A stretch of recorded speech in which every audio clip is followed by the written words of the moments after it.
warahmatullahi wabarakatuh. Selamat pagi Bapak dan Ibu semuanya peserta seminar hasil pelindungan bahasa tahun 2021. Hari ini kita memasuki sesi yang kedua tentang sikap bahasa daerah khususnya bagi generasi muda. Saya sapa dulu untuk para pemakalah pagi ini. Selamat pagi Ibu Dwi Atmawati. Ya, selamat pagi Mbak Miranti. Selamat pagi Bu Ririn. Selamat pagi Ibu Menu dan Ibu narasumber kita hari ini Ibu Melda. Baik, baik Bapak dan Ibu semuanya, kita akan mulai seminar pelindungan bahasa pagi ini dengan saya bacakan dulu beberapa makalah yang akan disampaikan pada pagi ini. Yang pertama adalah makalah dari Ibu Dwi Atmawati tentang sikap generasi muda terhadap penggunaan bahasa daerah di Provinsi Daerah Istimewa Yogyakarta. Kemudian yang kedua adalah paparan dari Ibu Ririn Eko Yanantiasi tentang sikap generasi muda di Solo terhadap bahasa daerah di ranah keluarga. Kemudian yang terakhir adalah paparan dari Ibu Menu Hardinawati tentang sikap generasi muda terhadap penggunaan bahasa daerah ditinjau dari ranah keluarga. Untuk paparan yang pertama, saya persilahkan Ibu Dr. Dwi Atmawati. Beliau adalah peneliti ahli madya dari Balai Bahasa Yogyakarta yang akan menyampaikan makalah tentang sikap generasi muda terhadap penggunaan bahasa daerah di Provinsi Daerah Istimewa Yogyakarta. Untuk Ibu Atma kami persilahkan. Ya, terima kasih Mbak Miranti. Selamat pagi Ibu Imelda. Selamat pagi juga Bapak Ibu yang sudah hadir di ruang Zoom ini. Bismillahirrahmanirrahim. Assalamualaikum warahmatullahi wabarakatuh. Saya langsung saja berbagi layar ya Mbak ya. Ya, kami persilakan Ibu. Ya.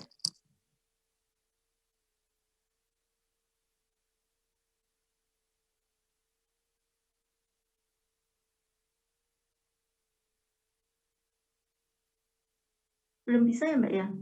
Disabil.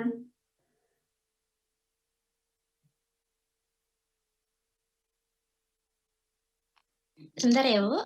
Iya, belum bisa nih. Kami jadikan co-host dulu.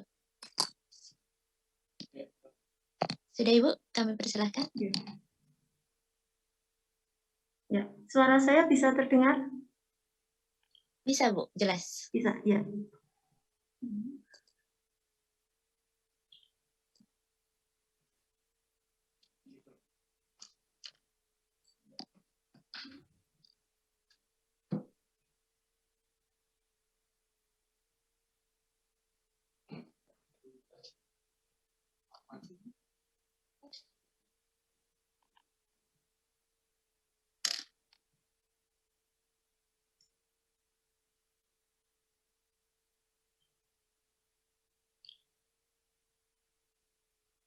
Sudah tampak belum ya? Berpindah Ibu. Sudah tampak? Sudah, tapi untuk tayangan sikap bahasanya belum tampak. Nah.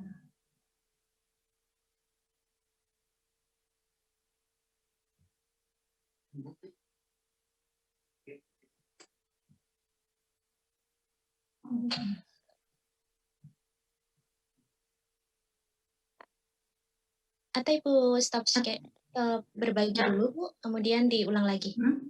Stop dulu. Ya. Ya. Saya ulang ya. Ya, diulang kembali Bu.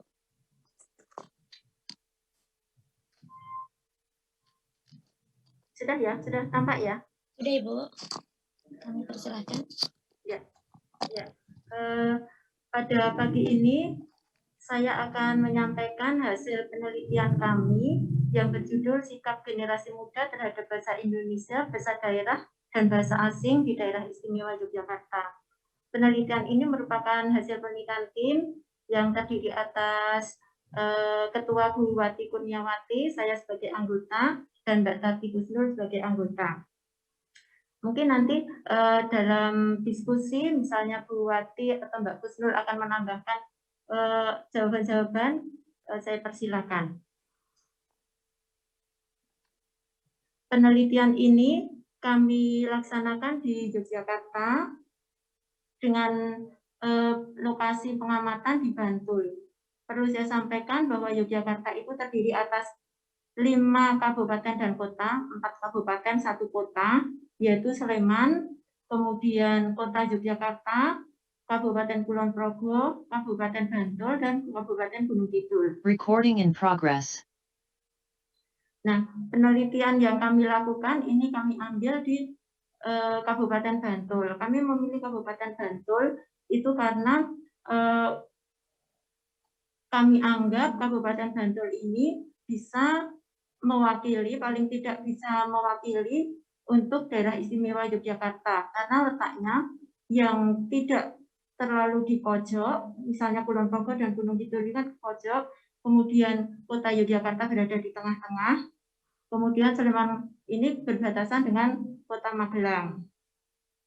Nah, dengan keterbatasan waktu yang ada dan ketersediaan anggaran, kami mau mengambil lokasi Bantul dengan pertimbangan-pertimbangan tadi, lokasi Bantul yang tidak berada di pojok-pojok sehingga kami anggap bisa mewakili. Kemudian kami sampaikan bahwa jumlah penduduk berdasarkan Bapeda di Yogyakarta itu pada tahun 2020 itu ada 1.029.097 jiwa. Pemilihan bahasa dilakukan karena belum pernah ada penelitian mengenai penutur generasi muda berbahasa Jawa di Kabupaten Bantul. Selanjutnya, kami sampaikan bahwa penduduk Kabupaten Bantul itu memiliki mobilitas yang relatif sering, baik di wilayah Bantul maupun di luar Bantul atau di provinsi-provinsi yang lain. Karena di daerah Yogyakarta ini letaknya relatif sangat berdekatan antara kabupaten satu dengan kabupaten yang lain, tidak terlalu jauh. Bahkan dalam satu hari itu bisa menempuh perjalanan di 5 kabupaten kota itu.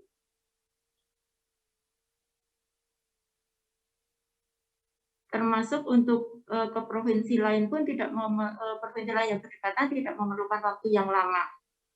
Misalnya dengan kota Magelang, kota Solo itu dekat sehingga bisa ditempuh dalam waktu 1-2 jam.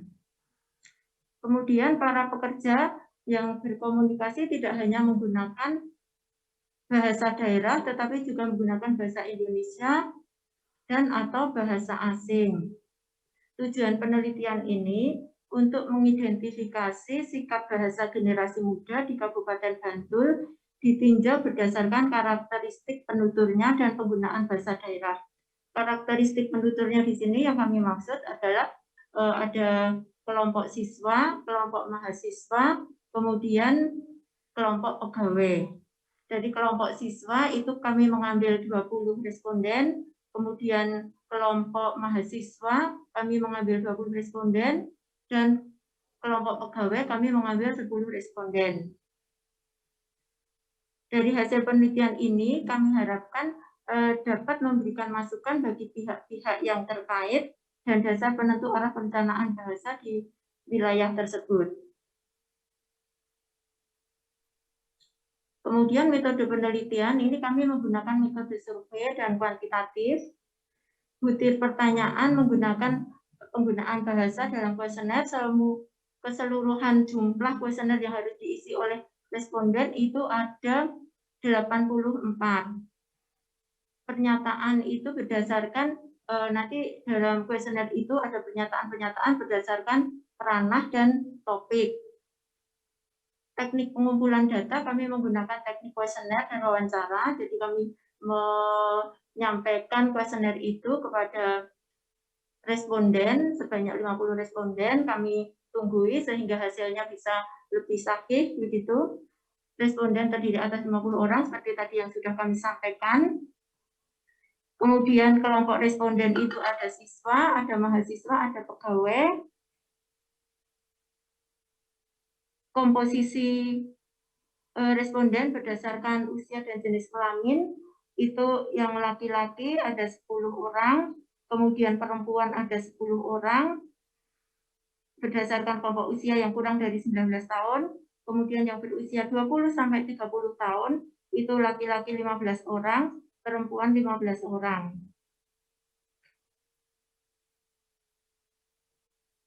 Tingkat penggunaan bahasa berdasarkan penghitungan indeks, ini kami menggunakan kriteria seperti ini, indeks 0 sampai 0,20, itu kriteria penggunaan bahasa daerahnya sangat tidak positif, kemudian indeks 0,21 sampai 0,40, kriteria penggunaan bahasa daerahnya tidak positif, dengan indeks 0,41 sampai 0,60, kriteria penggunaan bahasa daerah kurang positif, 0,61 sampai 0,80 positif, dan indeks 0,81 sampai 1, kriteria penggunaan bahasa daerahnya sangat positif.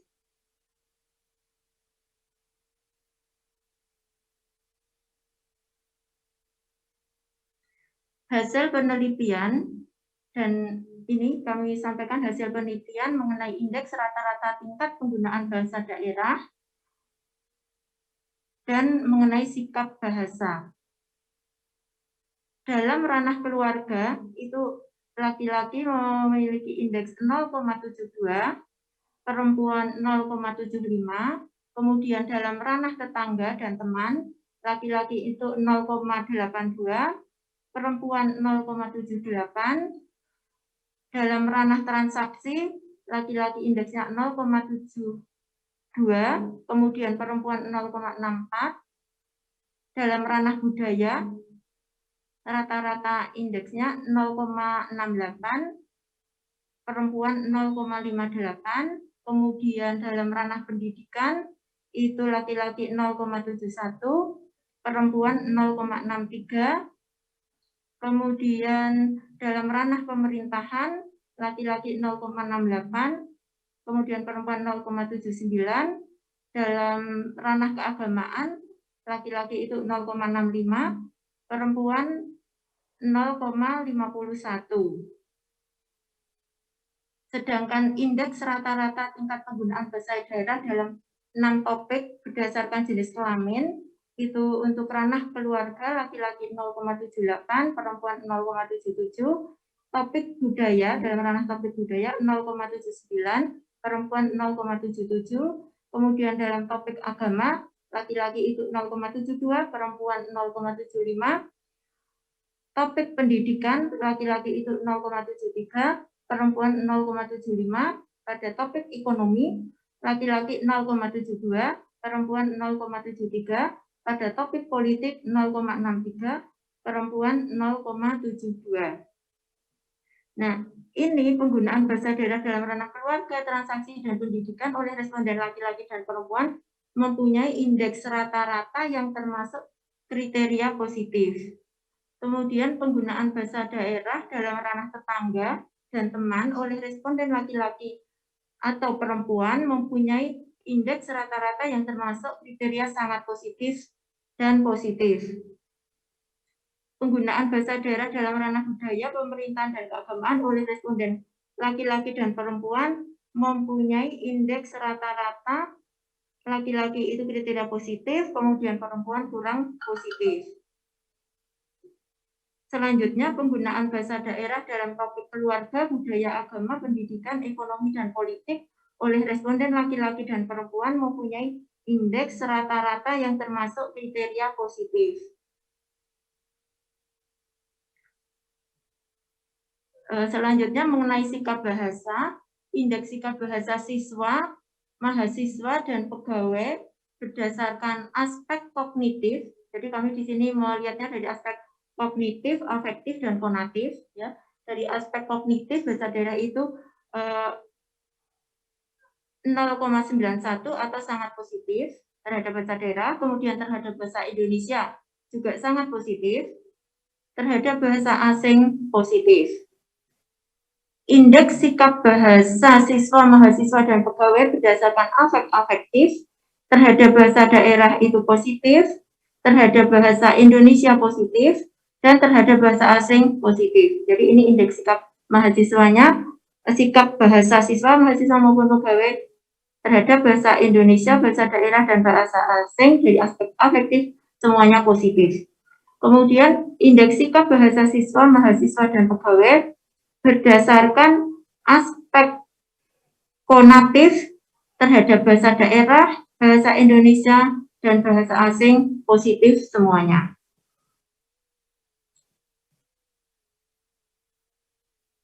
Ya, ini kami simpulkan bahwa indeks penggunaan bahasa daerah bahasa Jawa berdasarkan 7 ranah, yaitu ranah keluarga, ranah tetangga dan teman, transaksi, budaya, pendidikan, pemerintahan, dan keagamaan oleh responden laki-laki dan perempuan menunjukkan tingkat penggunaan bahasa daerah secara keseluruhan berada dalam kriteria positif.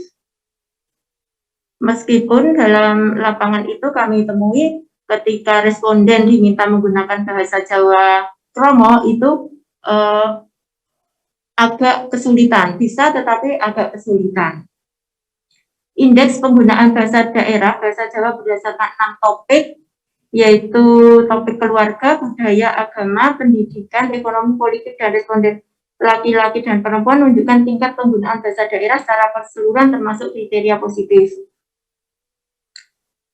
Kemudian indeks sikap bahasa siswa, mahasiswa, dan pegawai berdasarkan aspek kognitif, afektif, dan konatif terhadap bahasa daerah, yaitu bahasa Jawa, bahasa Indonesia, dan bahasa asing secara keseluruhan termasuk dalam kriteria positif.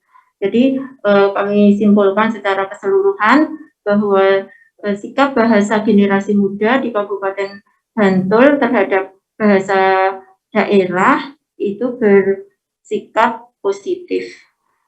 Demikian Mbak Miranti, waktu saya kembalikan pada Mbak Miranti. Terima kasih. Assalamualaikum warahmatullahi wabarakatuh. Waalaikumsalam warahmatullahi wabarakatuh. Terima kasih Ibu Atma atas paparannya.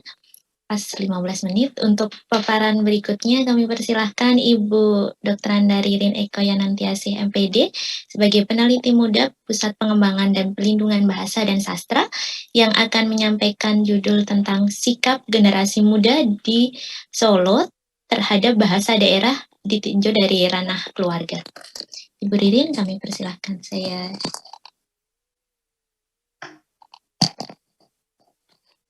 Mari Bu, saya bantu untuk share dulu.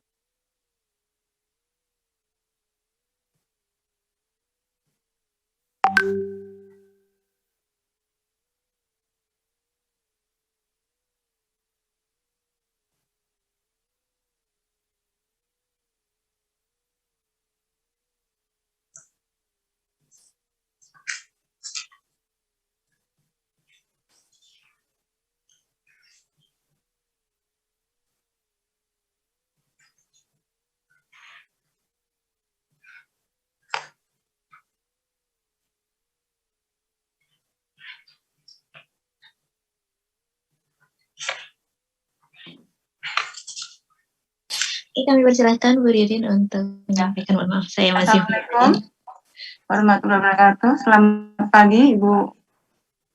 Terdengar suara saya Bu? Sangat terdengar. Jelas. Selamat pagi Ibu Imelda dan para peserta seminar. Pagi ini saya akan memaparkan hasil penelitian kami dengan teman-teman dari Balai Bahasa Jawa Tengah dengan judul Sikap Bahasa Generasi Muda Solo terhadap Bahasa Daerah dalam Ranah Keluarga. Lanjut Mbak.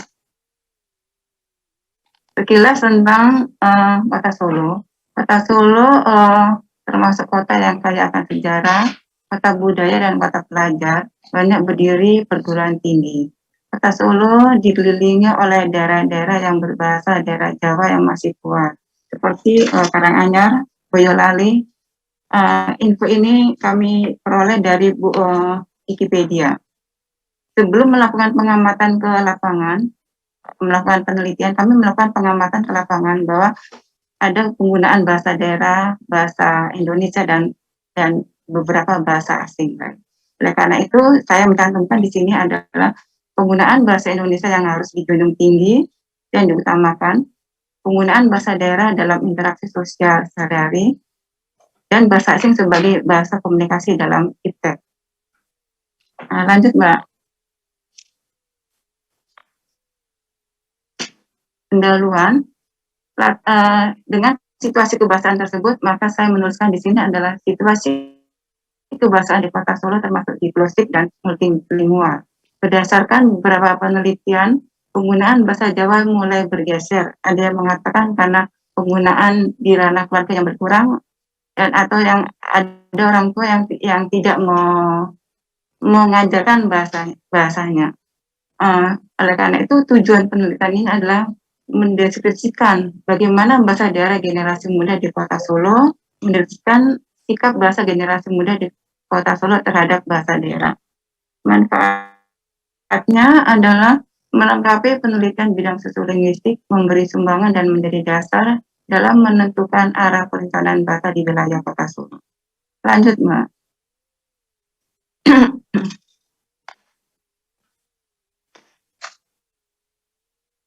Metode yang digunakan dalam penelitian ini adalah metode survei dengan teknik wawancara terstruktur.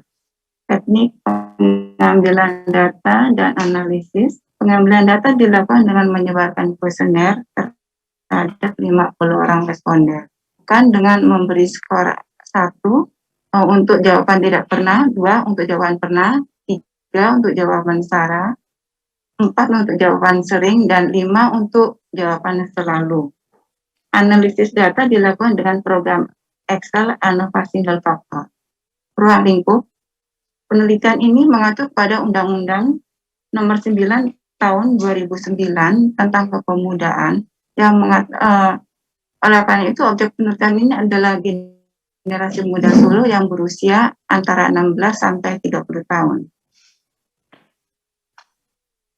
Hasil penelitian ini analisis dengan ANOVA menghasilkan nilai rata dan indeks penggunaan bahasa daerah yang berbeda-beda. Di sini penggunaan bahasa ketika berbicara nilai rata-ratanya 4,15 dengan kecenderungan selalu, indeksnya 0,3, kriteria sikapnya sangat positif. Ketika menulis surat, berbicara ketika menulis surat, nilai rata-ratanya 2,07, kecenderungannya pernah, indeksnya 0,41, kriteria sikapnya kurang positif. Ketika menulis surat,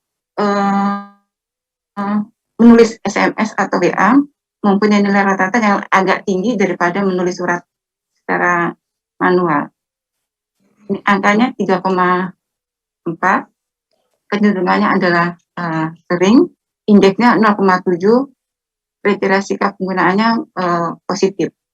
Ketika menelpon, nilai rata-ratanya 3,72, kecenderungannya adalah sering, indeksnya 0,74, kriteria sikapnya positif.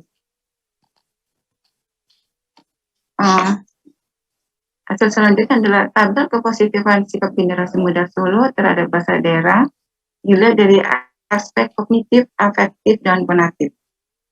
Penghitungan dengan ANOVA menghasilkan nilai rata-rata kognitif sebesar 4,33 dengan kecenderungan adalah selalu, kecenderungan penggunaan bahasa daerahnya adalah selalu, indeksnya adalah 0,87, kriterianya adalah sangat positif. Aspek afektif dengan nilai rata-rata 3,79 dengan kecenderungan adalah sering, indeks rata-ratanya 0,76. Kriteria sikapnya adalah positif. Selanjutnya aspek konatif, nilai rata-ratanya 3,66, kecenderungannya sering, indeksnya 0,73, kriterianya adalah positif. Penentuan kecenderungan ini, mundur lagi Mbak, penentuan kecenderungan ini dilihat berdasarkan skala Kelingkert, jadi agak mundur sedikit, penghitungan antara 1 sampai 5 dengan interval 4 dibagi 5, intervalnya 0,8.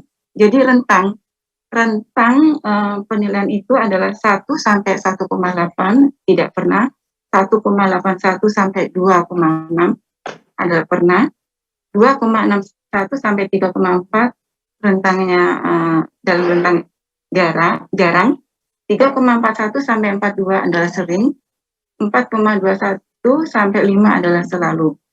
Indeks itu dihitung dari nilai rata-rata dibagi 5 pertanyaan tentang aspek pertanyaan tadi itu. Kembali ke ini tadi Mbak, itu tadi ini ya Mbak ya, udah. Kemudian kesimpulan Mbak. Kesimpulannya, generasi muda Solo masih mempunyai sikap positif terhadap bahasa daerahnya dalam ranah keluarga. Dari ketiga komponen sikap yaitu kognitif, afektif, dan konatif, semuanya menunjukkan hasil positif, bahkan aspek kognitif sangat positif. Berdasarkan peristiwa tutur, penggunaan bahasa daerah dalam komunikasi lisan, berbicara dan menelepon, dan komunikasi pendek SMS atau BM menunjukkan hasil positif. Sedangkan penggunaan bahasa daerah untuk komunikasi tulis surat menunjukkan hasil kurang positif. Sarannya, meskipun status bahasa Jawa menurut penelitian kami ini masih aman, pemerintah perlu terus menggiatkan berbagai kegiatan kedaerahan dengan menggunakan bahasa daerah. Yang kedua, keluarga harus berperan dalam transmisi bahasa daerah. Hal ini peranan keluarga sangat penting untuk mengajarkan bahasa daerah kepada anak-anaknya agar bahasa daerah tetap lestari. Demikian Mbak paparan dari kami. Terima kasih. Assalamualaikum warahmatullahi wabarakatuh.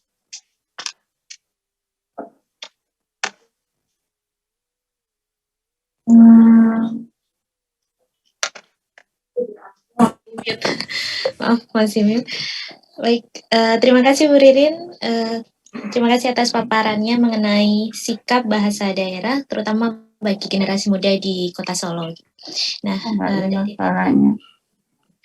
dari berikutnya, setelah kita dari bahasa Jawa, dari Solo dan Jogja, kita ke Sunda untuk sikap generasi muda terhadap penggunaan bahasa daerah ditinjau dari ranah keluarga di Jawa Barat. Ibu Dr. Anda Menuk Hardinawati, MHum, kami persilahkan. Beliau adalah peneliti media dari Pusat Pengembangan dan Pelindungan Bahasa dan Sastra. Ya, terima kasih Mbak Merianti. Apakah suara saya terdengar? Jelas Ibu. Terima kasih. Kami bantu. Yang terhormat Ibu Emelda, yang saya hormati juga Bapak Ibu di ruang virtual dan Bapak Ibu di ruang ini, selamat pagi. Saya ingin memaparkan hasil penelitian yang kami lakukan bersama teman-teman kami yang ada di Balai Bandung, yaitu Mas Siswanto dan Mbak Arianti. Nah, penelitian ini sebetulnya tidak jauh berbeda dengan apa yang sudah dilakukan oleh teman-teman yang terdahulu, baik yang ada di daerah penelitian Jogja maupun yang ada di daerah penelitian Solo. Nah, hanya DP kami adalah di Cirebon, tetapi pada prinsipnya apa yang dipaparkan oleh teman-teman tim sebelumnya tidak jauh berbeda dengan yang akan saya paparkan pada hari ini.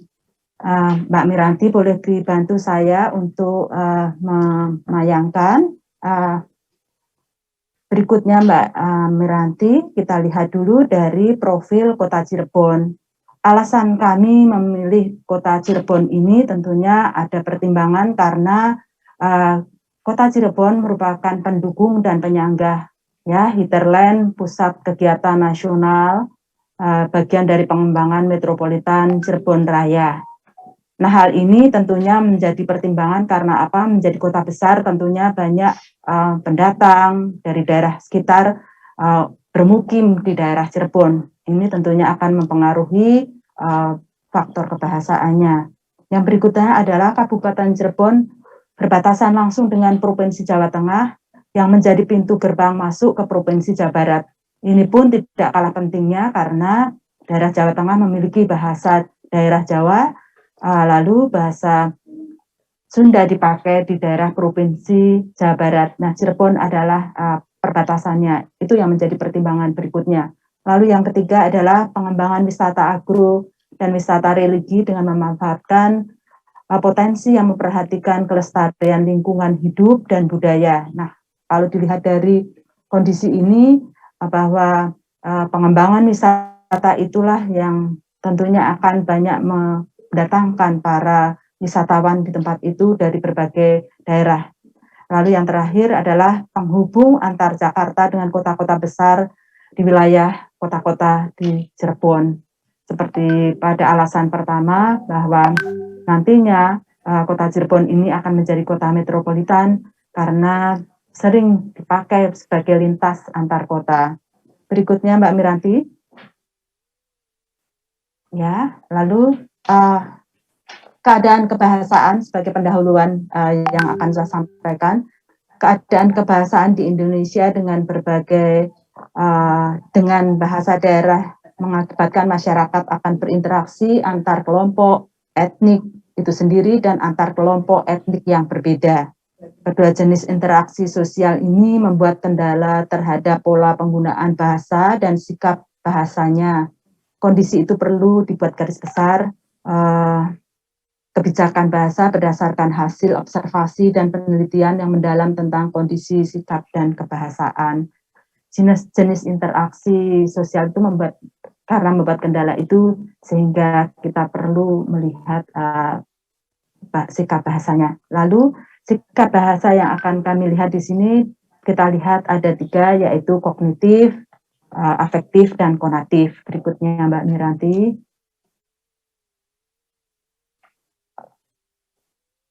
Metode yang kami pakai di sini adalah metode survei, yaitu suatu penelitian yang mengambil sampel dari populasi, mengumpulkan data melalui kuesioner sebagai alat pengumpul data, lalu pendekatan yang digunakan adalah pendekatan teoritis dan metodologis. Ciri sosial responden yang akan ditetapkan dalam penelitian ini ada 3 jenis, yaitu jenis kelamin, usia tadi seperti disebutkan bahwa karena kita adalah generasi muda, kita sudah membatasi sesuai dengan undang-undang yang tadi sudah disebutkan Ibu Ririn di tayangan Kota Solo, yaitu usianya antara 16 sampai 30 tahun. Lalu kelompok pendidikan itu dari siswa SMU, perguruan tinggi, juga pekerja yang pekerjanya adalah di bawah 30 tahun, maksimal 30 tahun. Lalu status perkawinan, lalu tempat tinggal, dan sampel yang kami gunakan di dalam penelitian ini berjumlah 50 responden.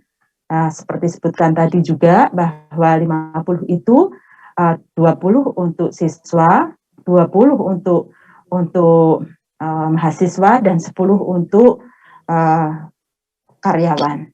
Ya. Terima kasih. Berikutnya langsung kita tayangan berikutnya. Ya, hasil temuan yang saya peroleh tentunya memang saya belum mengungkapkan keseluruhan. Saya baru sampai kepada analisis penggunaan bahasa daerah di ranah keluarga. Jadi dari hasil yang saya peroleh sampai saat ini bahwa ranah keluarga kita bagi menjadi ketika berbicara, ketika menulis surat, ketika menulis SMS atau WA, dan ketika menelpon.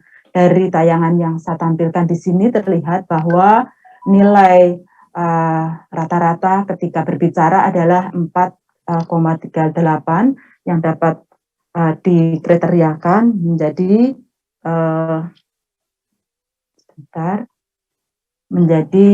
kriterianya selalu, ya.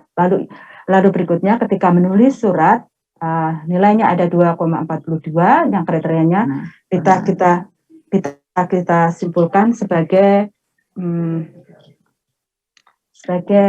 pernah, ya, kriterianya pernah. Lalu ketika menulis surat SMS dengan menggunakan bahasa daerah di ranah keluarga,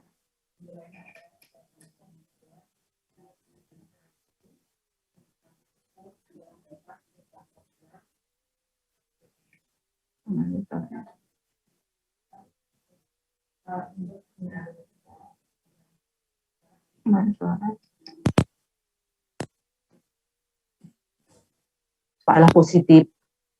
Sementara untuk menulis surat 0,48 indeksnya dan kriterianya adalah kriteria kurang positif. Dan ketika menulis SMS indeksnya adalah 0,70 yang dapat kita masukkan kategori positif. Yang terakhir adalah ketika menelpon adalah 0,83 yaitu positif. Nah, memang ketika kita membuat indeks ini seperti yang disebutkan oleh penelitian di tempat lain bahwa indeksnya 0,00 adalah sampai 0,20 itu kita katakan sangat tidak positif. Lalu 0,21 adalah sampai 0,40 adalah tidak positif. 0,41 sampai 0,60 kurang positif. Lalu 0,61 sampai 0,80 adalah positif, dan 0,81 sampai 1 kita kategorikan sangat positif. Nah, kalau kita lihat di sini berikutnya Mbak Miranti, mungkin ya, kalau kita lihat tadi dari apa yang tayangan sebelumnya, setelah kita rata-rata seluruhan dalam ranah keluarga itu, dari perhitungan jumlah rata-rata dapat disimpulkan bahwa penggunaan bahasa daerah cenderung digunakan di dalam ranah keluarga oleh generasi muda. Dan dari jumlah rata indeks dapat disimpulkan penggunaan bahasa daerah berdasarkan ranah keluarga menunjukkan sikap bahasa daerahnya yang positif. Berikutnya yang menjadi kesimpulan kami, bahwa kesimpulannya dari apa yang diambil dari sedikit dari cuplikan secara keseluruhan penelitian ini, yaitu dari ranah keluarga, bahwa bahasa daerah dalam ranah keluarga masih sering digunakan oleh generasi muda. Dan hal ini menunjukkan bahwa bahasa daerah lebih berfungsi dalam lingkup yang terbatas, yaitu masyarakat memakai bahasa daerah tersebut, tapi dalam situasi formal tentunya karena dalam lingkup keluarga. Sarannya bahwa penelitian ini belum menjangkau seluruh daerah di kota-kota, hanya terbatas dengan provinsi lain, dan kota-kota besar lainnya perlu dilaksanakan, sehingga penelitian ini menurut saya perlu dilanjutkan di provinsi lain dengan daerah titik pengamatan yang tentunya lebih banyak. Demikian mungkin paparan yang dari saya. Sebelumnya saya mohon maaf, tentunya masih banyak kekurangan yang harus saya lengkapi untuk penelitian saya ini, daerah ini. Dan terima kasih Mbak Miranti. Saya kembalikan kepada Mbak Miranti. Ibu Menu, terima kasih atas paparannya.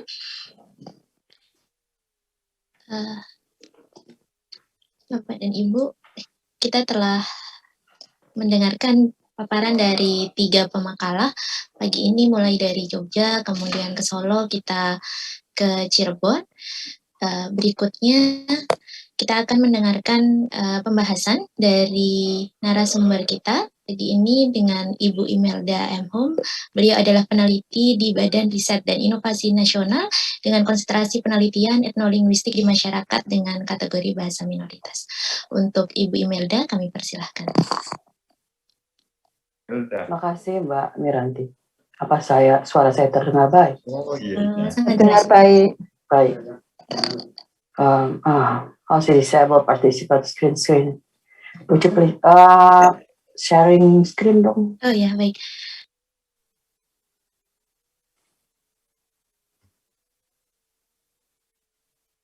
Iya Ibu. Oke. Sudah.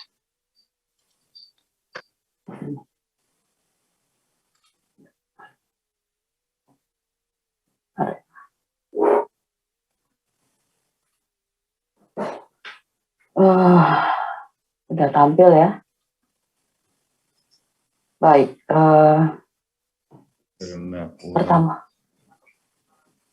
Pertama saya ingin mengucapkan terima kasih pada Bapak Ibu sekalian, terutama untuk Ibu Dwi Atmawati, Ibu Ririn Eko Yanantiasih, dan Ibu Meni Hardaniawati. Ya. Sebelum saya memaparkan temuan saya tentang hasil penelitian yang Anda lakukan. Saya perlu membuat disclaimer sedikit ya. Pertama, apa itu vernakular? Pertama saya baru membaca teks ini sore dan malam karena saya baru mendapatkannya sore hari. Sehingga mungkin masukan saya terbatas ya. Kedua, memberikan masukan untuk perbaikan. Jadi prinsipnya saya ingin memberi masukan ya. Ketiga, saya punya prinsip bahwa peneliti boleh salah tetapi tidak boleh berbohong. Jadi mudah-mudahan apa yang saya ungkapkan di sini adalah fakta ya. Lalu yang terakhir adalah saya menggunakan perspektif manusia atau humanisme. Di sini saya tidak melihat bahasa sebagai entitas yang terpisah dari kemanusiaan. Judul penelitian saya adalah sikap dan kebijakan bahasa. Bagi saya ini tidak bisa dipisahkan karena ini hasil pembacaan saya dari slide yang di-share kepada saya. Dua hal ini selalu menempel, gitu. Sehingga saya kira bagus kalau untuk melihat ini sebagai dua hal yang tidak bisa dipisahkan. Hal lain yang saya maksud dengan vernakular adalah bahasa lokal, bahasa daerah. Baik, struktur uraian saya akan memberikan beberapa pertanyaan yang mungkin nanti dalam diskusi bisa dijawab atau just keep it for you. Terus yang kedua adalah hasil pembacaan saya akan mengungkapkan apa yang saya dapatkan dari temuan Anda, tentang isu, persoalan, dan temuan. Kemudian ada catatan yang bisa saya berikan, selain juga ada saran teoritis tentang sikap bahasa dan dalam kerangka penelitian kebijakan. Baik, beberapa pertanyaan saya ada dua ya. Sifatnya metodologis dan konseptual. Begini, hal yang sifatnya metodologis, saya ingin bertanya lebih mendalam sebenarnya. Mengapa meneliti wilayah homogen secara etnis, seperti Bantul dan Solo? Bukan tidak menarik, tapi menurut saya persoalan etnisitas dan bahasa di sini tidak sekrusial kelompok-kelompok minoritas yang etnis ya. Pertanyaan lainnya adalah mengapa 50 responden? Bagaimana hasil dari jumlah responden ini akan berpengaruh pada kebijakan? Sementara jumlah penduduk di wilayah tersebut jutaan misalnya. Jadi pertanyaan metodologis ya. Kemudian etnis apa yang diteliti di perbatasan Jawa Barat dan Jawa Tengah Cirebon? Karena menurut saya di Cirebon itu etnisnya tidak tunggal. Ada orang Jawa, Jawa Barat, dan Cirebon ya. Wilayah ini sebenarnya cukup menarik untuk dieksplor ya, tetapi saya belum dapat etnisitasnya secara persis. Lalu berapa lama penelitian ini secara keseluruhan dilakukan? Apakah ini 1 tahun ini saja atau multi years? Konseptual, apa konsep bahasa Jawa yang digunakan? Ini pertanyaan saya ya. Apa yang Anda maksud dengan bahasa Jawa? Karena tadi saya mendengar sekilas ketika ditanyakan bahasa Kromo nggak bisa. Lalu apa yang Anda maksud dengan bahasa Jawa? Apakah bahasa Moko tidak dalam kategori bahasa Jawa? Jadi mungkin itu harus diperjelas ya. Apa konsep dan teori utama yang menaungi penelitian ini secara keseluruhan? Saya belum mendapatkan kecuali sikap bahasa itu sendiri. Terus apa yang menjadi tolak ukur kriteria generasi muda di dalam penelitian ini? Apakah biologis, budaya, fungsional, hukum, psikologis? Kemudian kenapa biologis, kenapa budaya, dan lain sebagainya. Bagi saya diskusi tentang ini penting karena kita akan merasionalisasi generasi muda dan memproyeksi dia di masa depan. Kemudian bagaimana membaca relasi antara parameter sikap bahasa, kognitif, afektif, dan konatif. Tentu kita tidak hanya menjabarkan apa yang kita temui, tetapi bagaimana relasi ini untuk merefleksikan kembali eksistensi bahasa di generasi muda. Selain itu, apa relasi antara temuan penggunaan sikap bahasa ini dengan kebijakan perencanaan? Apakah Anda ingin mengkritisi kebijakan tersebut? Apakah ini membenarkan di mana posisi Anda sebagai peneliti? Ini hasil pembacaan saya, bahwa dari 3 penelitian tersebut, bahasa menjadi pusat. Di sini bahasa daerah ya, vernakular itu tadi. Walaupun di Bantul dicoba juga untuk mengetahui sikap bahasa daerah, bahasa asing, dan bahasa Indonesia. Meskipun menurut saya itu agak menjadi pertanyaan, karena dalam pertanyaan penggunaan, 3 bahasa itu tidak disebutkan. Artinya analisis tentang penggunaan hanya mengenai bahasa daerah. Kemudian 3 partis ini, 3 bagian sikap, generasi muda, dan kebijakan ini adalah persoalan inti dari penelitian. Sehingga menurut saya membaca fenomena sikap saja itu tidak cukup. Kita harus merefleksikan kepada generasi muda dan merefleksikan juga kepada realitas kebijakan yang ada di wilayah-wilayah yang kita teliti. Ini temuan penelitian ya yang saya dapatkan, bahwa semua wilayah itu walaupun monokultur yang kuat, tetapi tetap multilingual. Lalu di dalam ruang Bantul misalnya, Kabupaten Bantul mayoritas Jawa, Solo mayoritas Jawa, kemudian Cirebon saya tidak tahu persis yang mana mayoritas, tetapi Jawa, Sunda, dan Cirebon ini ada di ruang tersebut, dan tidak tahu statistik apakah orang Cirebon jangan-jangan kelompok minoritas di situ, tetapi mayoritas secara politis. Lalu sikap bahasa, dari penggunaan bahasa daerah ya, di Bantul positif, di Solo positif, di Cirebon positif. Saya sangat percaya dengan temuan ini, karena maksud saya di Bantul dan Solo ya, karena tanpa diteliti pun kita tentu sudah bisa memprediksi lingkungan yang begitu subur berbahasa Jawa, tentu mereka akan mendapatkan wilayah yang baik untuk terus menggunakan. Kemudian sikap bahasa daerah, bahasa Indonesia, bahasa semua positif. Meskipun di Cirebon belum ada hasilnya ya. Tentang catatan juga tentang sikap bahasa ya. Kognitif itu tentang persepsi, afektif tentang kepercayaan, konatif tentang tingkah laku. Jadi persepsi, keyakinan atau belief, dan tingkah laku itu nggak bisa dipisahkan. Gitu. Nah, pertanyaan gitu, bagaimana relasi di antara ketiganya? Ini adalah interpretasi lanjut ketika kita meneliti sikap bahasa. Lalu persoalan meteorologis, apakah survei tentang sikap bahasa? Menurut saya survei tentang sikap bahasa itu tidak sepenuhnya menggambarkan realitas, karena manusia bisa berbohong. Itu kelemahan survei ya. Lalu bagi saya observasi dan wawancara mendalam dari beberapa keluarga saja untuk melengkapi hasil survei yang mungkin nanti harus diperluas akan menjelaskan lebih dalam gitu persoalan-persoalan atau fenomena yang ada di dalam masyarakat tersebut. Kemudian apa relasi antara pikiran dan sikap juga perilaku? Tentu saja hal ini harus diamati dalam kurun waktu yang cukup, terutama untuk peneliti yang paham dengan bahasa dan subjek penelitian. Jadi peneliti sendiri harus punya pengetahuan ya tentang bahasa tersebut, karena gosip-gosip di antara penutur bahasa akan lebih mudah dipahami ketika kita bisa bahasa itu. Dan saya hampir bisa meyakinkan bahwa ranah-ranah informal dari wawancara seperti di warung kopi itu akan lebih menggambarkan fenomena. Baik, ini catatan tentang generasi muda ya. Bagi saya kita harus memaknai betul apa itu generasi muda. Dan salah satu parameter yang saya usulkan adalah konsep generasi muda, baby boomers, generasi X, Y, Z. Kenapa? Karena mereka semua mempunyai kaitan dengan komunikasi. Misalnya kalau kita lihat dari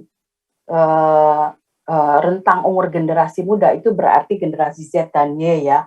Mereka sudah kenal dengan teknologi, tetapi bedanya kalau generasi Y cenderung lebih baik bicara empat mata dan diawali dengan chat personal, sementara generasi Z itu lebih mementingkan komunikasi lewat media sosial ya, semua juga serba internet. Jadi indikator komunikasi di sini dari tentang generasi muda, konsep generasi muda menurut saya penting untuk dipakai karena ada aspek komunikasi di dalamnya. Jadi tidak sekedar biologis gitu, tidak sekedar usia yang dalam arti usia biologis. Kemudian saya juga memberi catatan tentang saran dan untuk perencanaan dan kebijakan bahasa. Bagaimana kita memandang eksistensi bahasa dan manusia gitu. Kalau kita hanya melihat sikap, itu kita memisahkan bahasa dan manusia itu sendiri. Tetapi kalau kita melihat kemanusiaan di dalam penelitian bahasa, maka penelitian kita itu tidak akan memotret yang dalam arti satu frame foto situ saja ya. Tetapi kita juga harus mengetahui sejarah sosial masyarakatnya, sejarah politik masyarakat, dan kita harus uraikan itu secara mendalam sehingga kita tahu betul masyarakat seperti apa yang sedang kita teliti. Kemudian kita juga harus tahu bahwa ketika kita meneliti tentang kebijakan, ya, policies, itu kita melihat manusia dalam ruang politis, gitu. Sehingga ada aspek-aspek politis di dalamnya. Mungkin di sini ada pertarungan antara minoritas dan mayoritas etnis, gitu, misalnya.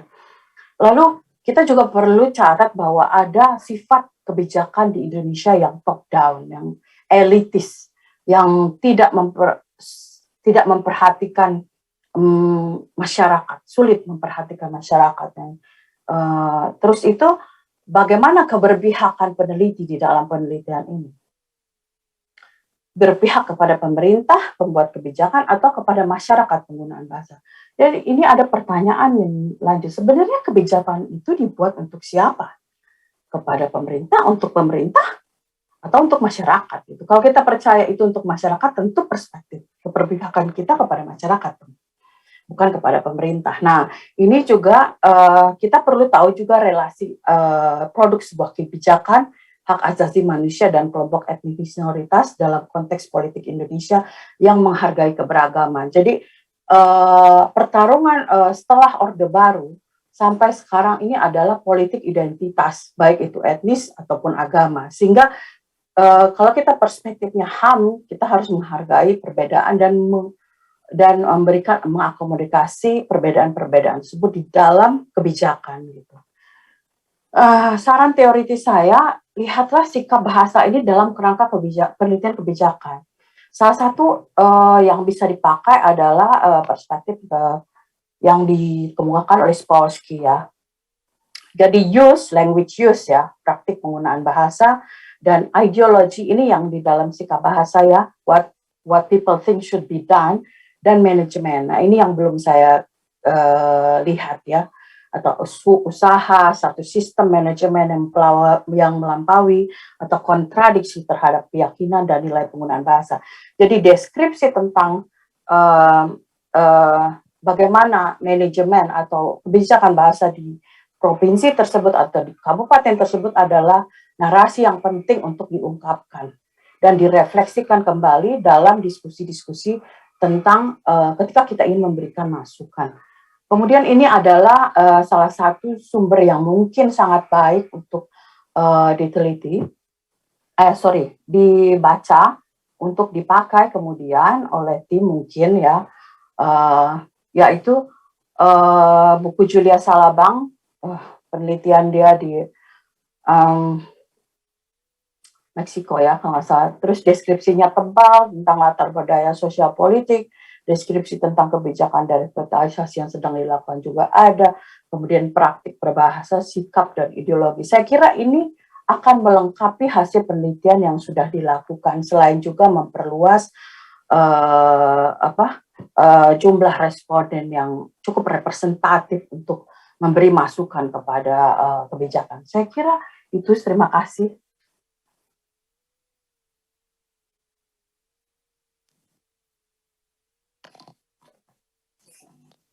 Terima kasih atas masukannya dan beberapa arahan yang sangat berharga bagi kami sebagai peneliti.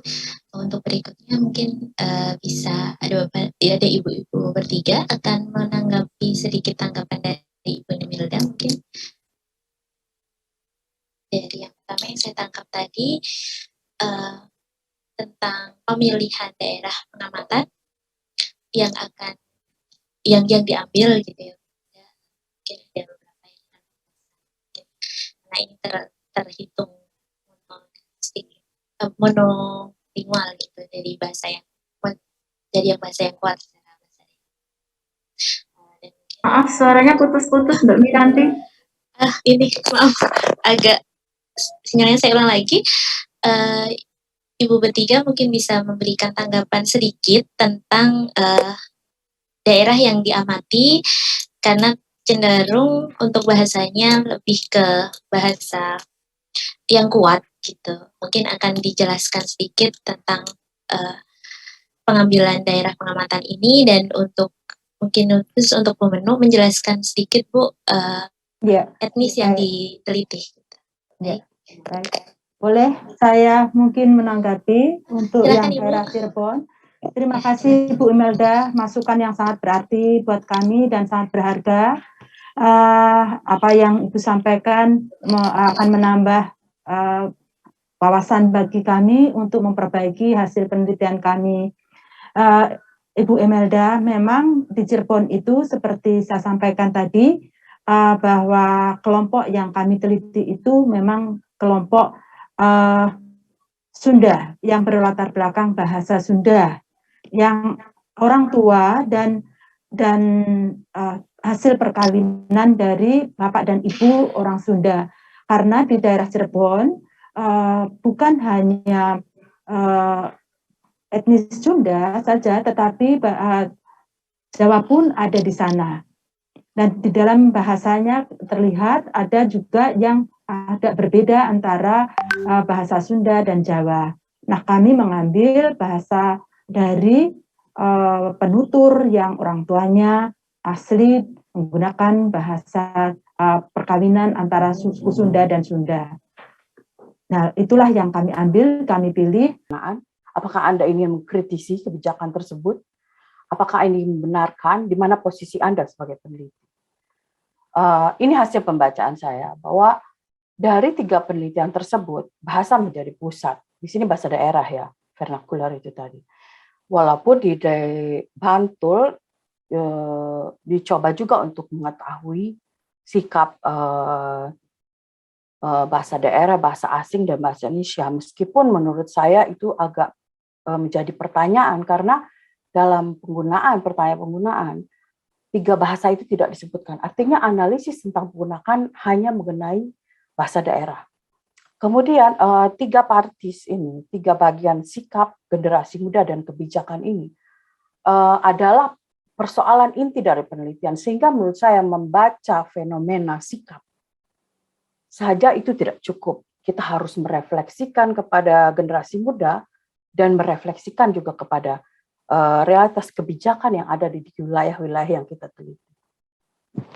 Ini temuan penelitian ya yang saya dapatkan, bahwa semua wilayah itu walaupun monokultur yang kuat, tetapi tetap multilingual. Lalu di dalam ruang Bantul misalnya, Kabupaten Bantul mayoritas Jawa, Solo mayoritas Jawa, kemudian Cirebon saya tidak tahu persis yang mana mayoritas, tetapi Jawa, Sunda, dan Cirebon ini ada di ruang tersebut, dan tidak tahu statistik apakah orang Cirebon jangan-jangan kelompok minoritas di situ, tetapi mayoritas secara politis. Lalu sikap bahasa, dari penggunaan bahasa daerah ya, di Bantul positif, di Solo positif, di Cirebon positif. Saya sangat percaya dengan temuan ini, karena maksud saya di Bantul dan Solo ya, karena tanpa diteliti pun kita tentu sudah bisa memprediksi lingkungan yang begitu subur berbahasa Jawa, tentu mereka akan mendapatkan wilayah yang baik untuk terus menggunakan. Kemudian sikap bahasa daerah, bahasa Indonesia, bahasa semua positif. Meskipun di Cirebon belum ada hasilnya ya. Tentang catatan juga tentang sikap bahasa ya. Kognitif itu tentang persepsi, afektif tentang kepercayaan, konatif tentang tingkah laku. Jadi persepsi, keyakinan atau belief, dan tingkah laku itu nggak bisa dipisahkan. Gitu. Nah, pertanyaan gitu, bagaimana relasi di antara ketiganya? Ini adalah interpretasi lanjut ketika kita meneliti sikap bahasa. Lalu persoalan metodologis, apakah survei tentang sikap bahasa? Menurut saya survei tentang sikap bahasa itu tidak sepenuhnya menggambarkan realitas, karena manusia bisa berbohong. Itu kelemahan survei ya. Lalu bagi saya observasi dan wawancara mendalam dari beberapa keluarga saja untuk melengkapi hasil survei yang mungkin nanti harus diperluas akan menjelaskan lebih dalam gitu persoalan-persoalan atau fenomena yang ada di dalam masyarakat tersebut. Kemudian apa relasi antara pikiran dan sikap juga perilaku?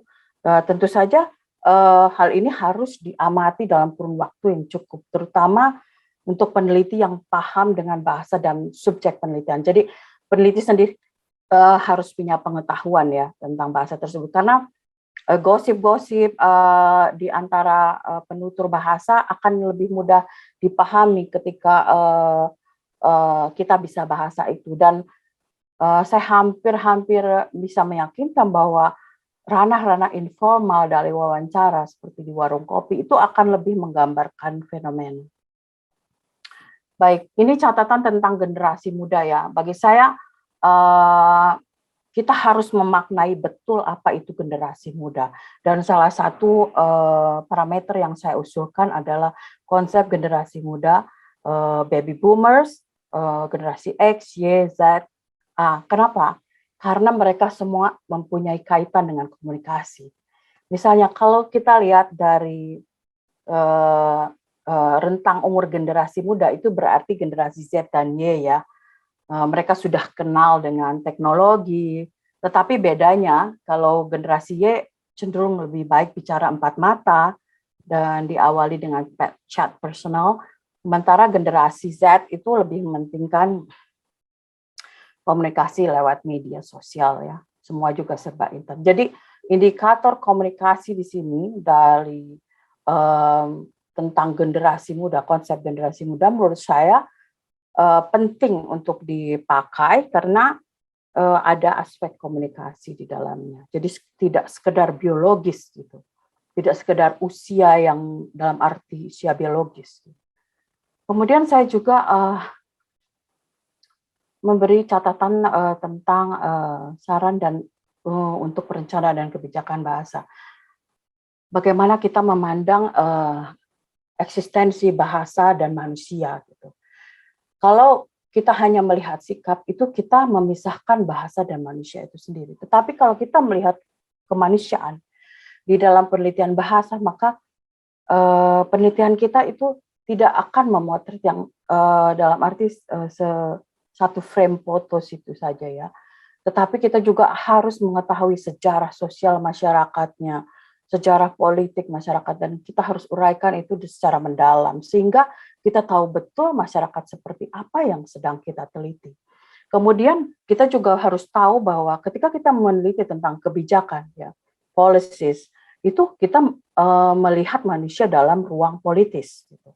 Sehingga ada aspek-aspek politis di dalamnya. Mungkin di sini ada pertarungan antara minoritas dan mayoritas etnis gitu misalnya. Lalu kita juga perlu catat bahwa ada sifat kebijakan di Indonesia yang top down, yang elitis, yang tidak memperhatikan masyarakat, sulit memperhatikan masyarakat. Terus itu bagaimana keberpihakan peneliti di dalam penelitian ini?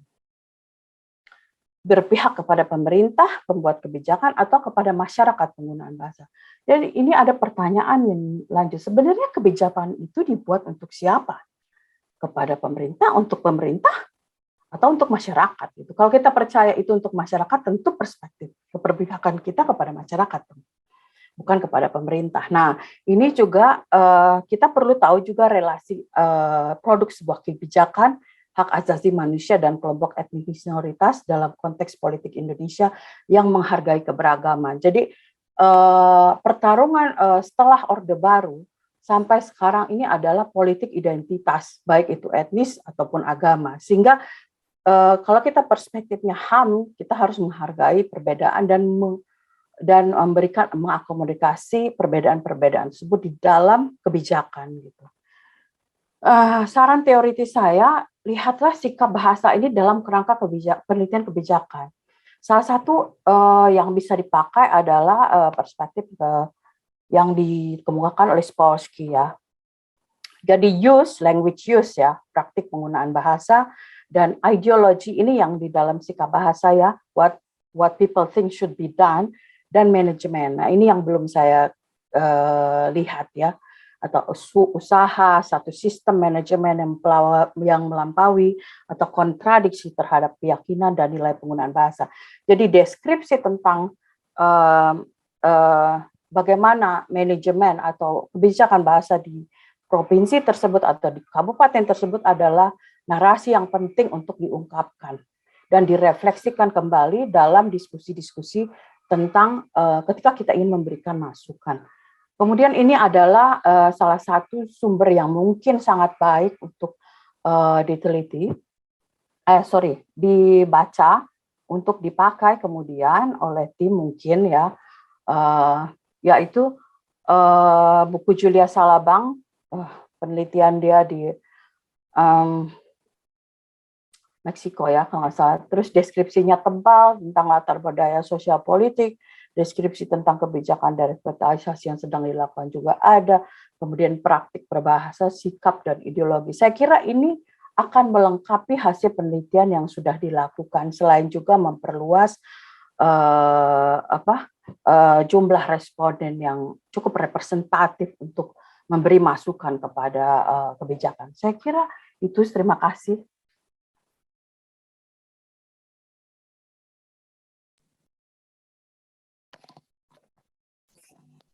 Terima kasih atas masukannya dan beberapa arahan yang sangat berharga bagi kami sebagai peneliti. Untuk berikutnya mungkin bisa ada ibu-ibu bertiga akan menanggapi sedikit tanggapan dari Ibu Nimilda mungkin. Dari yang pertama yang saya tangkap tadi tentang pemilihan daerah pengamatan yang diambil gitu ya. Mungkin ada beberapa yang karena ini terhitung monolingual gitu dari yang bahasa yang kuat secara bahasa daerah. Maaf, suaranya putus-putus Mbak Miranti. Ini maaf agak sinyalnya, saya ulang lagi. Ibu bertiga mungkin bisa memberikan tanggapan sedikit tentang daerah yang diamati, karena cenderung untuk bahasanya lebih ke bahasa yang kuat gitu. Mungkin akan dijelaskan sedikit tentang pengambilan daerah pengamatan ini, dan mungkin khusus untuk pemenu menjelaskan sedikit Bu etnis yang diteliti. Gitu. Baik.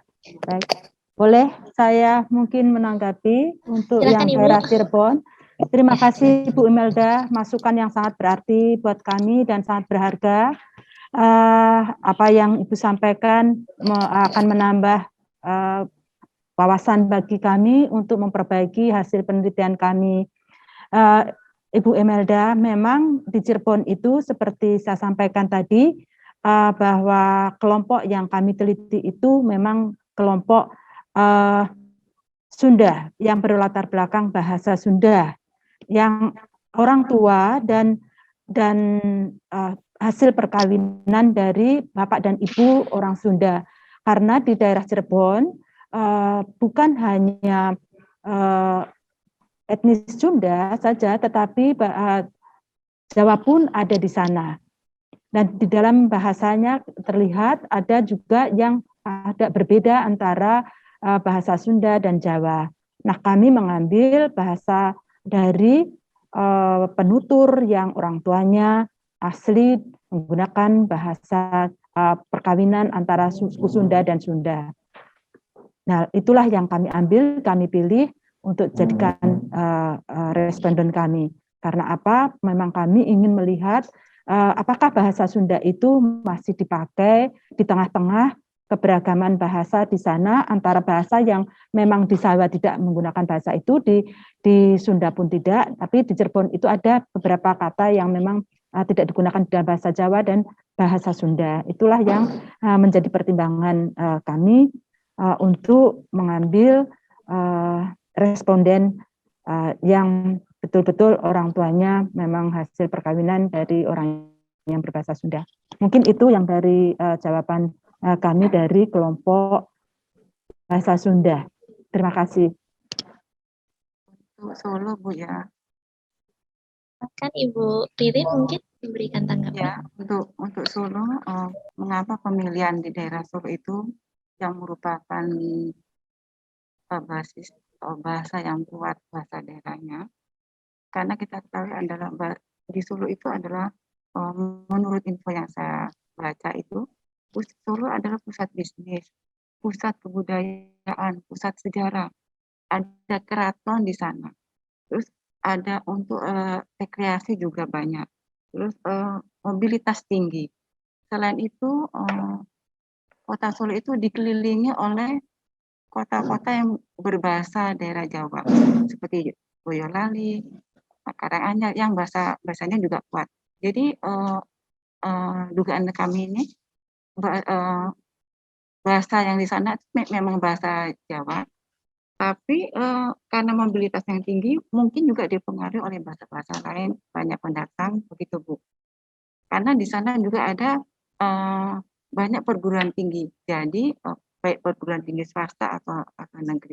Jadi banyak mahasiswa dari daerah lain yang berkuliah yang di sana. Itu Bu ya kira-kira yang bisa saya sampaikan. Terima kasih. Bu Ririn, terima kasih atas tanggapannya. Bu Atma mungkin akan memberikan. Iya, baik. Terima kasih Mbak Miranti. Saya akan sedikit menanggapi apa yang sudah disampaikan Bu Imelda. Terima kasih sebelumnya Bu Imelda atas masukan-masukannya yang berharga. Saya akan menyampaikan mengapa kami memilih bahasa Jawa. Ini untuk sikap bahasa di Yogyakarta. Kami melihat kecenderungan anak-anak sekarang, anak-anak kecil itu untuk berkomunikasi sehari-hari, sebagian sudah mulai beralih menggunakan bahasa Indonesia. Kemudian yang kami jadikan dalam penelitian ini, tadi dikatakan bahasa Jawa itu ada bahasa Jawa Ngoko, ada bahasa Jawa Kromo. Kami melihat kedua-duanya dalam penelitian ini, Bu. Jadi dalam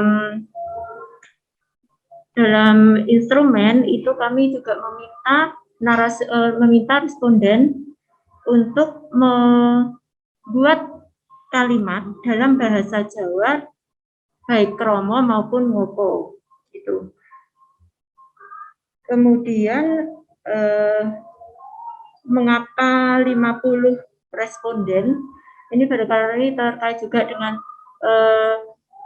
dengan faktor-faktor eksternal ya Bu ya. Pada saat kami pengambilan data ini situasi pandemi, jadi sulit juga mengumpulkan responden. Kemudian dari instrumen yang kami bagikan itu kami beranggapan akan memperoleh hasil yang lebih valid kalau kami bertemu langsung dengan responden. Demikian Bu Imelda. Terima kasih Mbak Miranti. Baik, terima kasih untuk tanggapan Ibu bertiga. Untuk berikutnya ya, tambahan sedikit Mbak Miranti. Silakan Ibu Atma. Tambahan sedikit. Perlu kami sampaikan bahwa di DIY di 4 kabupaten dan 1 kota itu penggunaan bahasa Jawanya atau bahasa Jawanya itu bisa dikatakan tidak ada perbedaan dialek. Ya, tidak ada perbedaan dialek, berbeda dengan wilayah Jawa Tengah yang memang memiliki dialek-dialek. Begitu, terima kasih. Terima kasih Ibu. Untuk berikutnya kita masih ada waktu 20 menit ya. Saya membacakan dulu, izin membacakan dari chat room dulu, kemudian nanti kami berikan sesi untuk berikutnya penanyaan secara langsung. Yang pertama, pertanyaan dari dari Bapak Susanto, dikatakan bahwa terima kasih kepada narasumber. Apakah sikap kognitif bahasa seseorang bisa ditafsirkan dari perilaku verbal maupun nonverbal? Jika bisa, bagaimana mengetahui dan mengukur datanya? Terima kasih. Kemudian ini Bapak Samta dari Pusat Studi Linguistik Universitas Bandar Lampung. Yang kedua, pertanyaan yang di chat saya sama yang di Mbak kok beda ya? Itu ya? Bisa tolong ulang lagi apa tadi? Pertanyaan yang pertama ini mungkin untuk ketiga narasumber Ibu. Atau ini, apakah sikap kognitif bahasa seseorang bisa ditafsirkan dari perilaku verbal maupun nonverbal? Jika bisa, bagaimana mengetahui dan mengukur datanya? Ada dua, Bu. Pertanyaan yang kedua,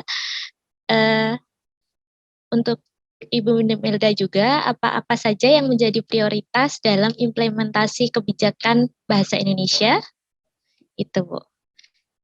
Dan yang ketiga, ya sama itu aja. Ada dua pertanyaan, Bu. Mungkin yang di Ibu Melda ada satu saja ya. Oke, saya respon ya. Silakan, Ibu.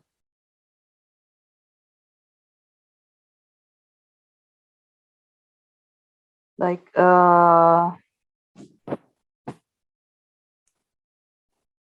tentang prioritas implementasi kebijakan bahasa. Saya ditanya apa prioritasnya. Saya tanya balik, hasil penelitiannya apa? Karena saya nggak bisa jawab ya. Kalau kami itu selalu menjawab berdasarkan hasil penelitian. Apa yang prioritas? Kalau dalam konteks DIY ya, Solo. Pertanyaan saya, apakah suatu prioritas untuk membawa ini ke dalam ranah formal pendidikan? Saya mungkin membuat pertanyaan baru ya.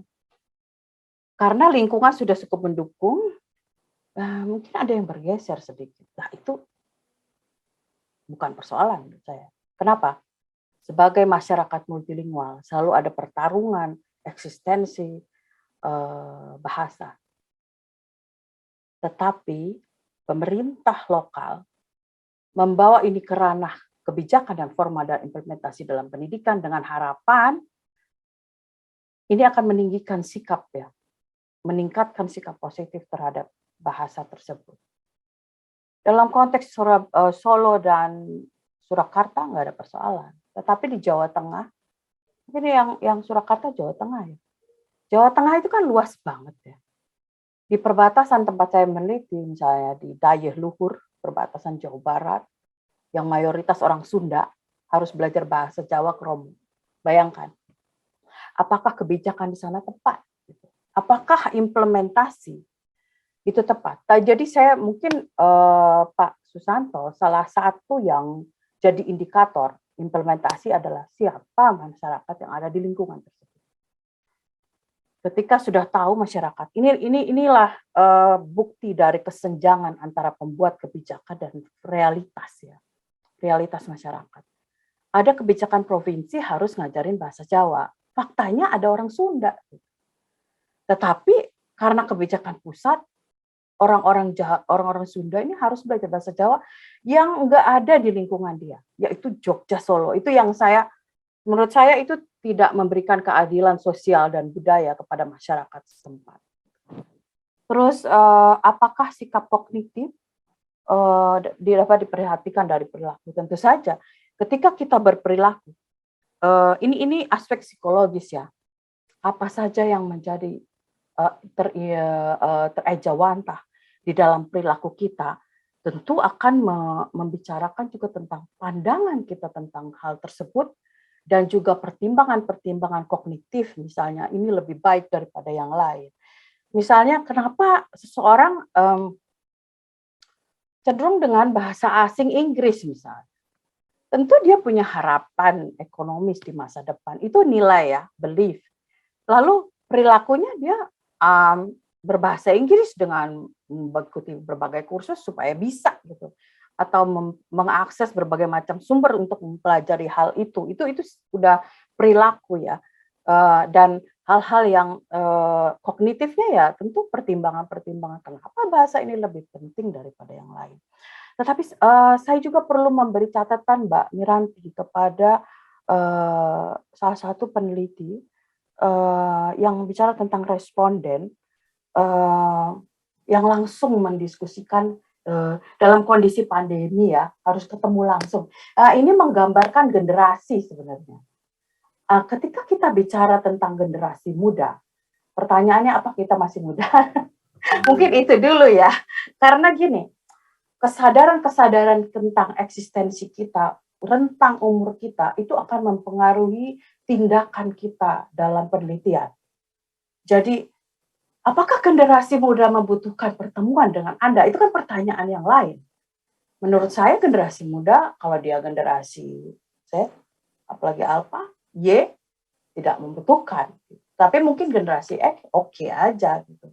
Walaupun dia masih bisa menjawab secara online. Jadi ini sebenarnya refleksi kembali kepada peneliti. Anda itu posisinya di mana?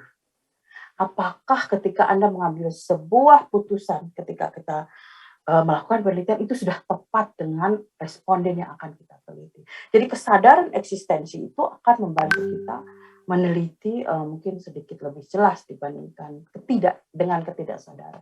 Maaf, saya nggak mengatakan Anda tidak sadar, tetapi mungkin sekarang jadi agak sedikit notice ya, agak sedikit mencatat gitu bahwa faktor itu penting.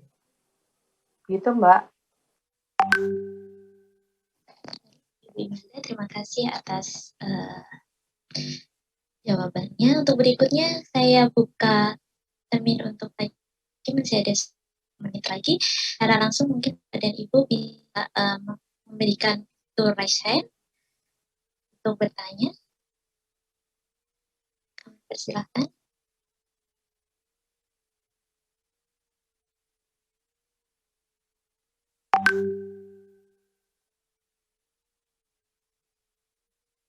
Ya, silakan Pak Jeremy Baluk untuk memberikan pertanyaan kepada narasumber.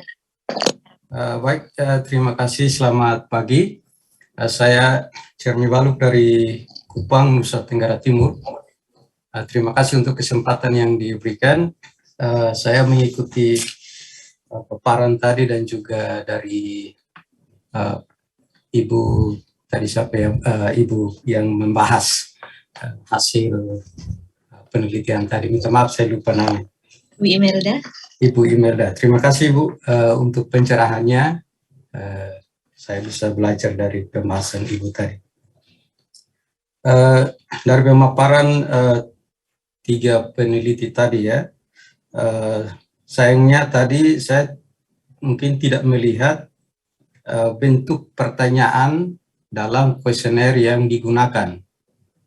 Apakah berapa banyak pertanyaan misalnya yang menggunakan jawaban ya tidak saja, berapa banyak pertanyaan dan pertanyaan seperti apa yang misalnya membutuhkan jawaban selalu, sering, kadang-kadang, tidak pernah. Apakah juga ada pertanyaan yang membutuhkan jawaban deskripsi begitu. Tapi tadi kan tidak ditayangkan, ya mungkin ada tetapi tadi tidak ditayangkan karena mungkin waktu. Kedua, bahwa tadi juga disebutkan bahwa di daerah penelitian yang disebutkan, sayangnya tidak ditampilkan juga peta. Jadi saya misalnya dari Kupang, saya tidak tahu itu posisinya ada di mana ya. Ya syukur-syukur misalnya saya pernah ke salah satu daerah misalnya Solo, mungkin saya tahu, tapi daerah lain kan saya tidak pernah tahu. Jadi mungkin karena peserta di seminar ini mungkin tidak hanya di wilayah Jawa ya, tapi dari berbagai daerah di Indonesia. Jadi ada masyarakat itu juga menggunakan bahasa daerah, bahasa Indonesia, dan bahasa asing. Tapi tadi tidak disebutkan bahasa asingnya itu bahasa asing apa gitu. Nah, kemudian dari 3 bahasa yang dipakai ini, apakah ada bahasa daerah lain juga yang digunakan oleh masyarakat di situ? Misalnya selain bahasa Jawa, mungkin juga menggunakan bahasa Madura ke apa seperti di Jawa Timur misalnya. Ya. Kemudian kalau mereka menggunakan bahasa-bahasa ini dalam situasi atau kondisi tertentu, faktor apa yang menjadi menyebabkan mereka beralih ke bahasa lain atau berpindah ke bahasa lain, ya. Kalau mungkin dalam sosiolinguistik orang sebut code switching begitu, atau code mixing dan lain sebagainya, terserah mau istilah apa. Nah, kemudian sebelum Bapak Ibu ke daerah penelitian itu atau membuat konsep untuk meneliti, apa hipotesa awal begitu sebelum ke sana? Seperti tadi yang disampaikan oleh pembahas tadi, bahwa rata-rata tempat penelitian yang dilaksanakan itu adalah tempat yang homogen, dianggap homogen, ya, tidak terlalu heterogen begitu. Nah, kemudian apa harapan dari hasil penelitian itu? Apakah dapat mempengaruhi kebijakan pemerintah? Ya, mohon maaf, kadang-kadang mungkin tidak di sini ya, tapi banyak penelitian tertentu yang hanya menjadi arsip saja di kantor begitu, dan tidak mempengaruhi kebijakan, sehingga harapan itu tidak tercapai. Nah, sehingga misalnya riset-riset tentang bahasa atau linguistik pada umumnya dianggap riset-riset yang sampingan saja oleh pemerintah dan tidak berpengaruh terhadap kebijakan pemerintah, karena kebijakan pemerintah itu mungkin lebih didominasi oleh faktor politik dibanding dengan hal-hal lain. Misalnya orang yang dikasih jabatan untuk menduduki sebuah jabatan di pemerintahan mengurus budaya, bahasa dan lain sebagainya sebagai kepala bidang atau kepala seksi, belum tentu orang yang menguasai bidang itu. Itu karena faktor politik itu, nah, bukan karena faktor misalnya akademik atau apa lain, ya. Jadi kepala bidang kebudayaan atau kepala seksi bahasa dan sastra di dinas-dinas itu belum tentu tahu itu, dan itu yang susah. Bagaimana riset kita seperti ini mempengaruhi itu? Terima kasih. Baik, terima kasih Pak Jeremy. Karena waktunya mungkin hanya satu saja dari Pak Jeremy dan tanyanya lumayan banyak, ya.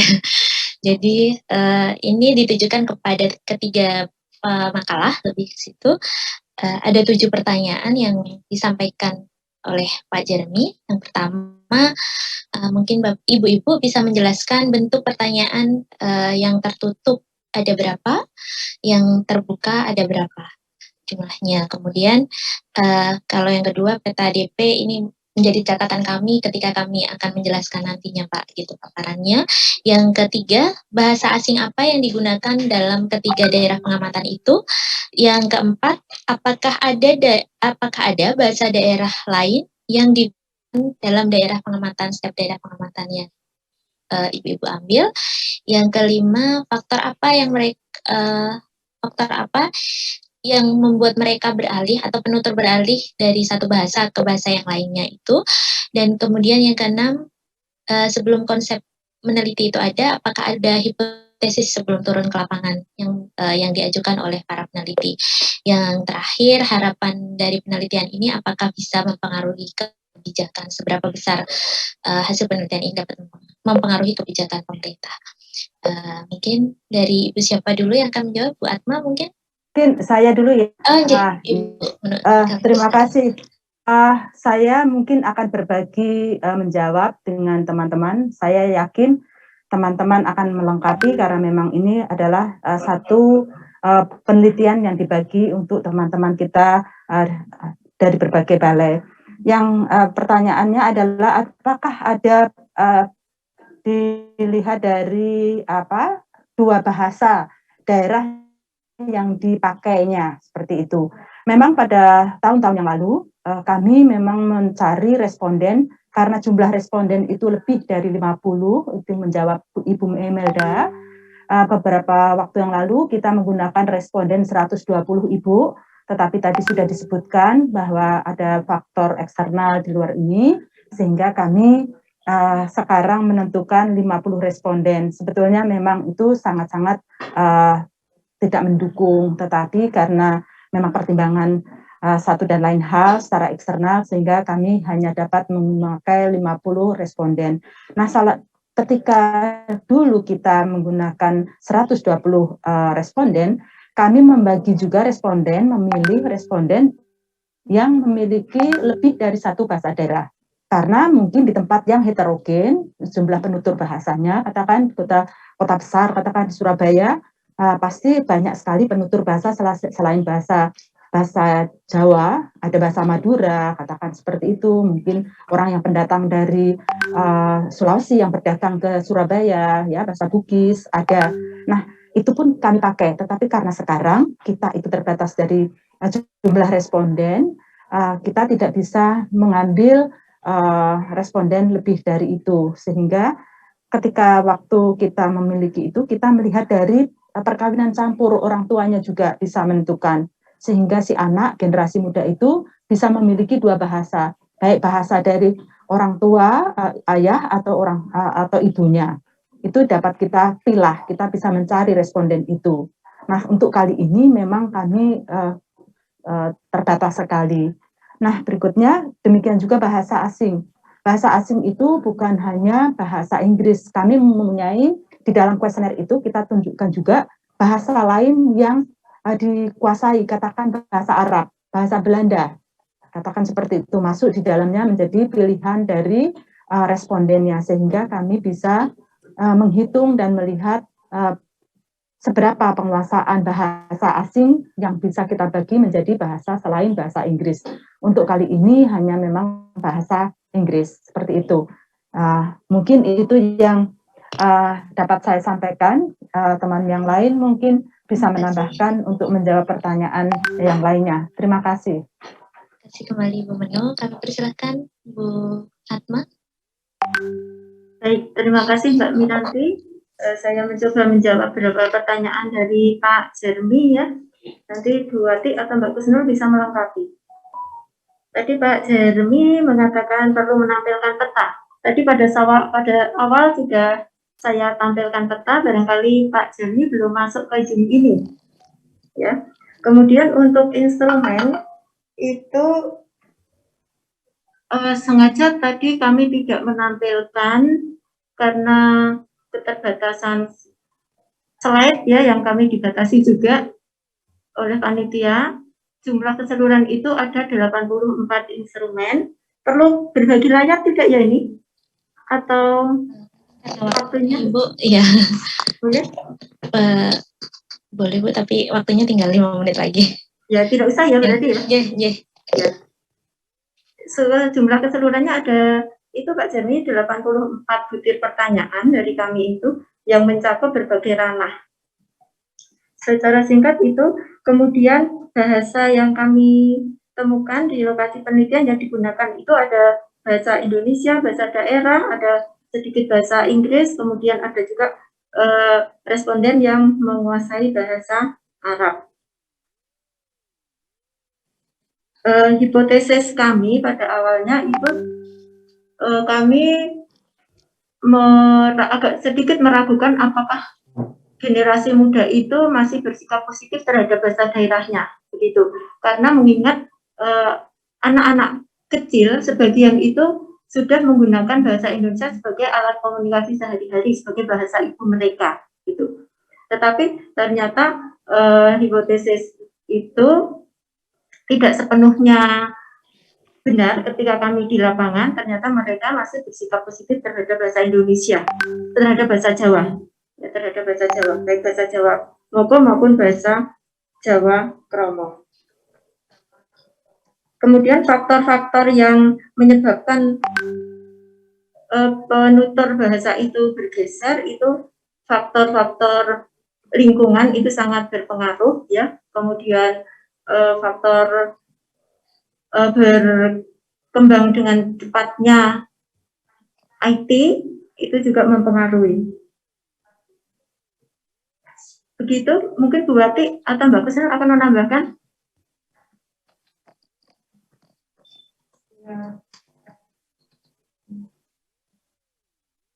Mungkin Bu Ririn menambah ya. Bu Ririn mungkin bisa menambahkan lagi. Saya yang menanggapi deh. menanggapi Pak Jeremy baru. Jeremy baru. Ini penelitian sikap ini yang di Solo hampir sama Pak Jeremy ya, menanggapi pertanyaan Bapak bahwa sikap yang di Solo ini penelitian bersama dengan yang di Jogja dan yang di Jawa Barat. Jadi kami menggunakan kuesionernya itu sama dengan 84 pertanyaan. Jadi kalau di lapangan kami menemukan ada beberapa bahasa daerah, bahasa Indonesia, dan bahasa asing. Bahasa asing ini lebih dominan ke bahasa Arab. Ada juga bahasa Inggris. Ketika kami bertemu dengan responden, pada saat itu mereka sedang berkonsultasi, berdiskusi tentang buku yang mengandung bahasa Inggris. Jadi kami di sini menemukan adalah bahasa asingnya itu bahasa Arab dan bahasa Inggris. Tentang faktor apa yang menjadi perpindahan alih kode, perpindahan bahasa. Ketika kami akan masuk daerah Kota Solo, kami menemui beberapa misalkan di warung, di toko, di mana saja gitu, kami mengamati mereka menggunakan bahasa waktu itu menggunakan bahasa Jawa, dan ada juga yang menggunakan ketika kami ke warung Padang menggunakan bahasa ada sedikit dialek bahasa Minang begitu. Ketika kami masuk ada orang lain yang masuk, mereka beralih menggunakan bahasa yang lain. Jadi kami menentukan bahwa faktor itu adalah partisipan orang asing yang menghadapi orang baru yang masuk ke komunikasi mereka gitu.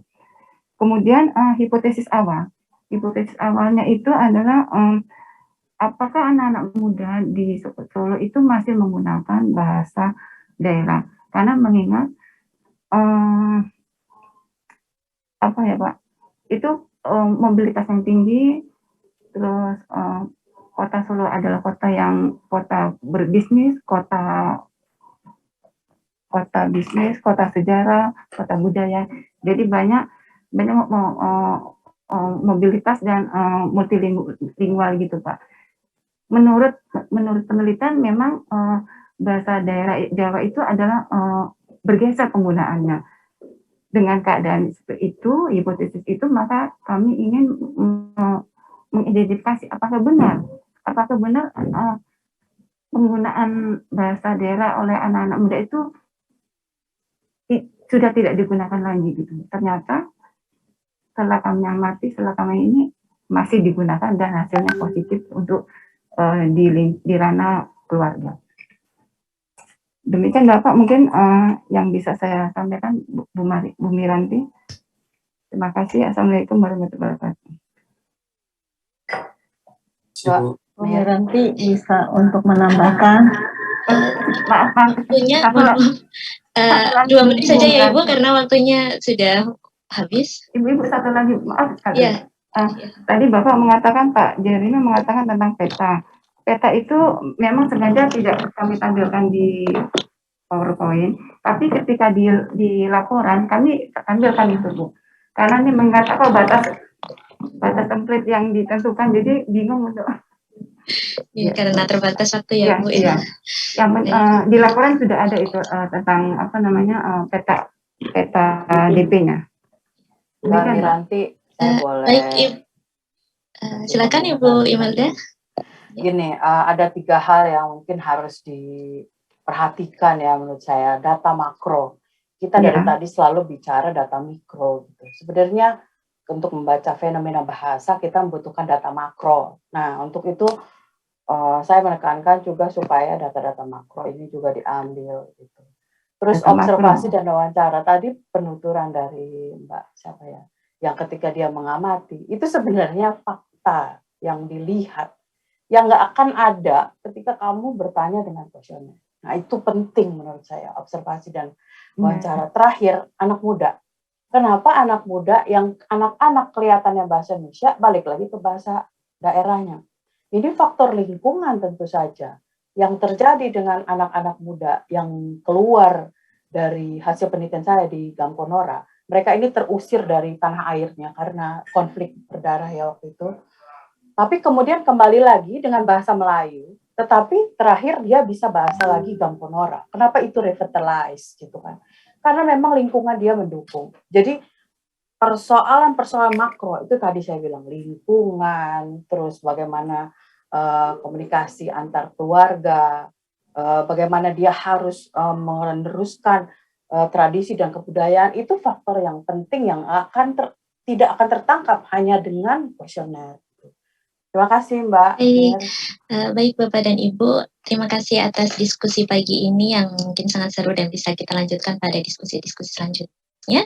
Karena waktu sudah membatasi kita. Kita akhiri untuk sesi yang pertama. Ada dua hal yang saya catat di sini adalah yang bisa saya sampaikan, bahasa dan manusia itu sesuatu yang tidak bisa dipisahkan. Maka ketika melakukan penelitian, kita harus memperhatikan perkembangan sosial kemanusiaan, termasuk tadi faktor-faktor makro dari sebuah bahasa. Kemudian sikap bahasa daerah generasi muda yang positif dapat menjamin keberlangsungan suatu bahasa. Dan hal ini menjadikan penelitian sikap generasi muda itu sangat penting untuk menentukan keberlangsungan sebuah bahasa. Baik, terima kasih Ibu Imelda sebagai narasumber pembahas pagi ini, dan para pemakala, Ibu Menu, Ibu Atma, dan Ibu Ririn, dan Bapak Ibu semuanya yang masih setia selama 1,5 jam dalam penelitian sikap bahasa bagi generasi muda.